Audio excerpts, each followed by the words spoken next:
Welcome to my YouTube channel mathematics real guru. Exercise 6.4 कर रहे हैं हम क्लास 10 के लिए और क्वेश्चन नंबर 3 हमारा है। एक ही आधार BC पर दो त्रिभुजें ABC और DBC बने हुए हैं। आपके पास आधार है BC, एक त्रिभुज ऊपर है ABC और दूसरी है DBC। यदि AD BC और O पर प्रतिच्छेद करें, AD और BC जो इस आकृति में विकर्ण है वो O पर प्रतिच्छेद करें ये बिंदु, तो दर्शाइए कि क्षेत्रफल ABC बटे में क्षेत्रफल DBC बराबर होगा AO बटे DO। AO और DO जो इसके विकर्ण के हिस्से हैं। ठीक है, तो इस थ्योरम में आप लिखेंगे दिया है अकॉर्डिंग टू स्टेटमेंट आपको दे रखा है एक ही आधार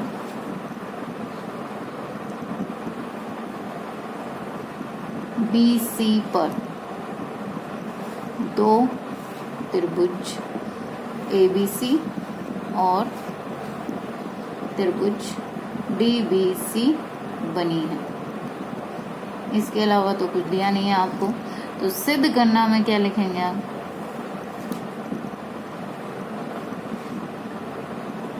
सिद्ध करना है। सिद्ध करना में जो आपको ये चीज दे रखी है, त्रिभुज ABC क्षेत्रफल त्रिभुज DBC बराबर होगा AO बटे DO। रचना का पद करना पड़ेगा इसमें एक, क्योंकि क्षेत्रफल का सूत्र एक ही होता है 1/2 आधार गुणा लंब। यहाँ पर आपको लंब खींचने पड़ेंगे उसके लिए। ठीक है, तो हमने A बिंदु से आधार BC पर AE और D बिंदु से आधार BC पर DF दो लंब खींचे। तो इस चीज को हम कैसे मेंशन करेंगे? AE लंब BC और DF लंब BC खींचे। ठीक है, अब नेक्स्ट है परिमाण। ठीक है, आपको क्षेत्रफल निकालना है, तो क्षेत्रफल आपको ABC और DBC का निकालना है और उसको AO और DO के इक्वल लेना है। तो ध्यान से देखें, ये AO और DO हमें इस त्रिभुज में दिख रहे हैं, AO और DO इन दो त्रिभुजों में दिख रहे हैं। तो सबसे पहले हमें इन दो त्रिभुजों को समरूप सिद्ध करना होगा। ठीक है, तो हम ले लेते हैं त्रिभुज AEO और त्रिभुज DFO। AEO ये वाली त्रिभुज है AEO, DFO दूसरी त्रिभुज में। सबसे पहले तो ये कोण आपस में हो गए शीर्षाभिमुख, एंगल AOE एंगल DOF शीर्षाभिमुख।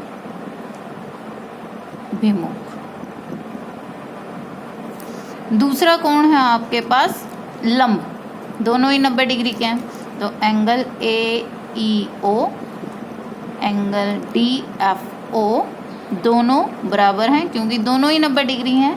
इसे हम लिखेंगे रचना।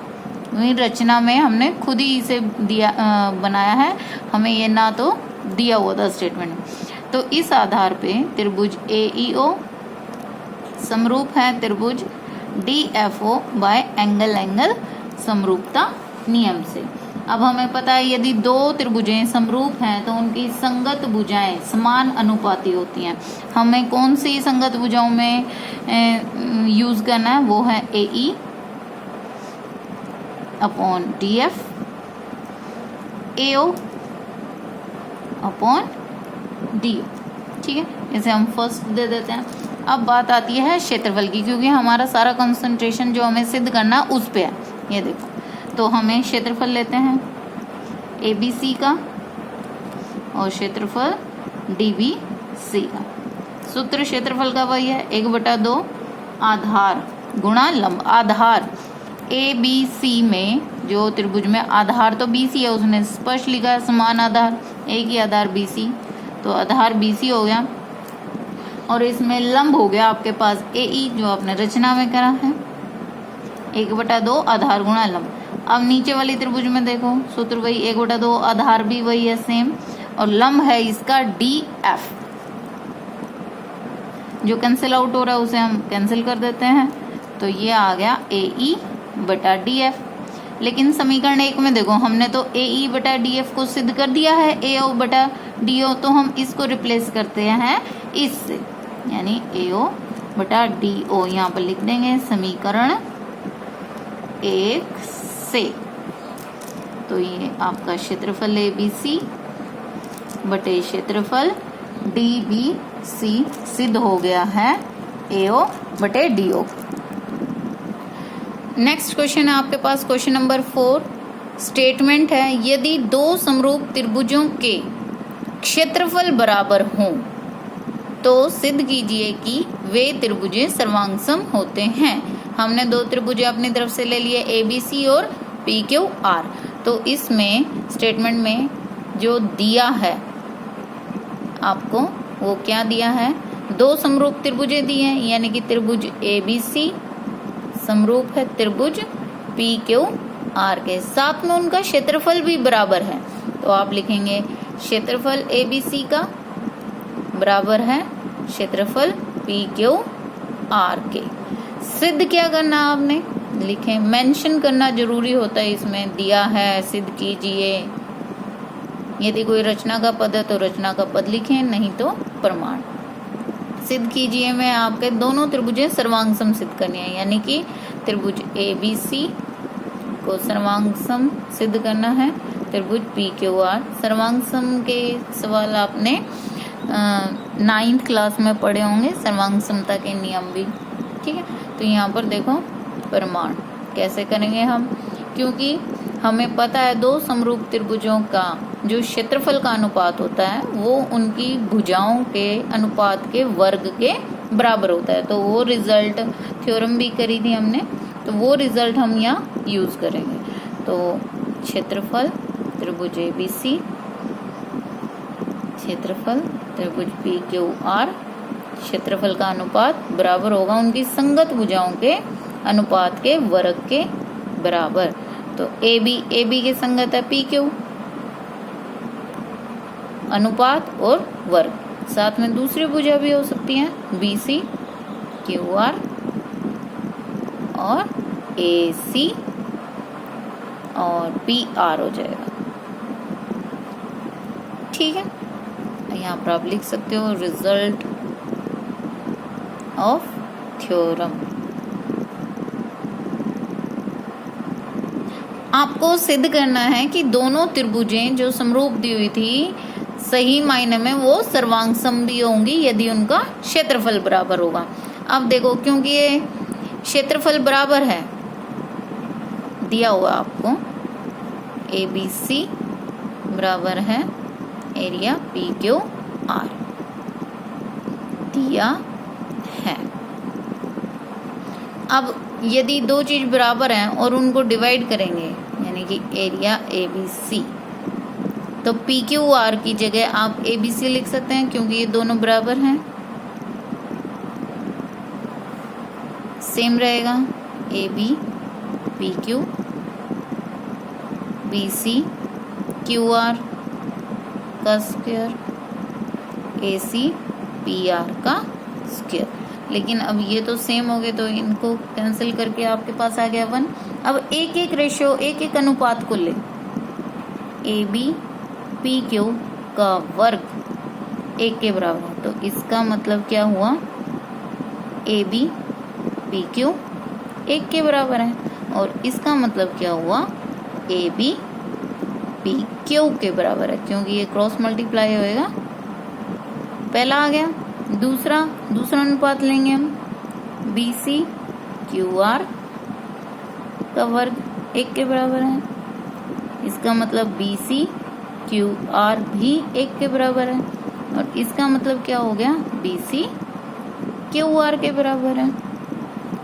तीसरी लेंगे AC PR का वर्ग 1 के बराबर है, AC PR 1 के बराबर है, और इसका मतलब हो गया AC PR आर के भी बराबर है। तो यानी कि आपने सिद्ध कर दिया ए बी पी क्यू के, बी सी क्यू आर के और ए सी पी आर के बराबर है। तो इससे ये सिद्ध होता है कि तीनों भुजाएं संगत भुजाएं, दोनों त्रिभुजों की तीनों संगत भुजाएं आपस में बराबर हैं, इसलिए त्रिभुज ए बी सी सर्वांग सम होएगी त्रिभुज पी क्यू आर के साइड साइड साइड सर्वांग समता नियम के। तो इस प्रकार से ये सिद्ध होता है। क्वेश्चन नंबर 5 है हमारे पास, एक त्रिभुज ए बी सी की भुजाओं ए बी बी सी और सी ए के मध्य बिंदु क्रमशः डी ई एफ हैं। ये तीनों भुजाएं हैं और इनके ये मध्य बिंदु हैं जिनको आपस में मिला के एक और छोटी त्रिभुज बन रही है। तो ये छोटी त्रिभुज डी ई एफ और जो ये बड़ी त्रिभुज है ए बी सी के क्षेत्रफलों का अनुपात ज्ञात करना है आपने, ठीक है। तो बेसिकली इसमें दिया है, में आप लिखेंगे त्रिभुज ए बी सी में डी ई एफ बिंदु भी लिखते हैं, बिंदु डी ई एफ भुजाओं ए बी बी सी, मतलब कि डी बिंदु बी सी है तो यहाँ बी सी लिखते हैं, ई के लिए ए सी और एफ के लिए ए बी के मध्य बिंदु हैं।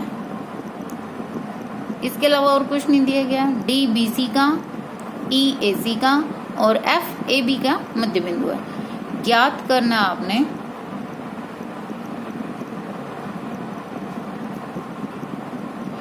क्षेत्रफलों का अनुपात डी ई एफ और ए बी सी का, ठीक है।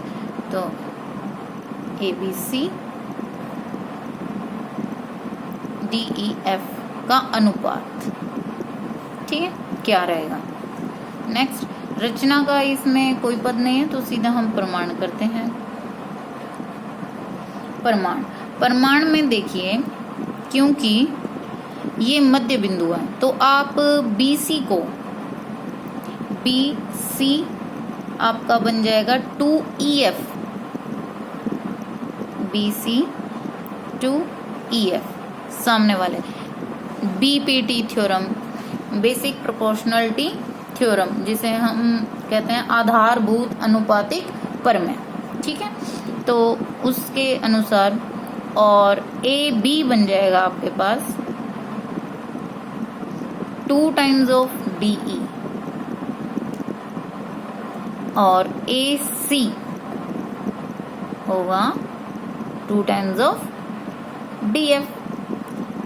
सामने की भुजा, जैसे ये BC है तो इसके सामने वाली भुजा, इनका और इस कंप्लीट का हम रिलेशन बना रहे हैं, ठीक है। ऐसे ये बड़ी वाली त्रिभुज की भुजा और छोटी वाली त्रिभुज की, ऐसे ये बड़ी वाली त्रिभुज की भुजा और छोटे वाले त्रिभुज, तो ये आपस में हमने रिलेशन निकाला। अब इनका अनुपात निकालते हैं। तो हमारे पास देखो BC बटे EF क्या हो जाएगा 2/1। दूसरे से निकालेंगे तो हमारे पास AB बटे DE क्या हो जाएगा 2/1। तीसरे से निकालेंगे तो उसी प्रकार से AC बटे DF क्या हो जाएगा 2/1।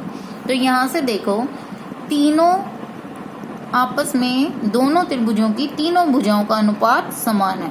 तो इससे हम क्या निष्कर्ष निकालते हैं, BC बटा EF,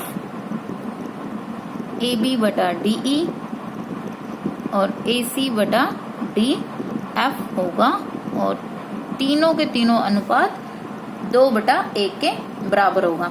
अब किन्हीं भी दो त्रिभुजों की तीनों भुजाएं समान अनुपाती हैं तो दोनों त्रिभुजें क्या कहलाएंगी, समरूप।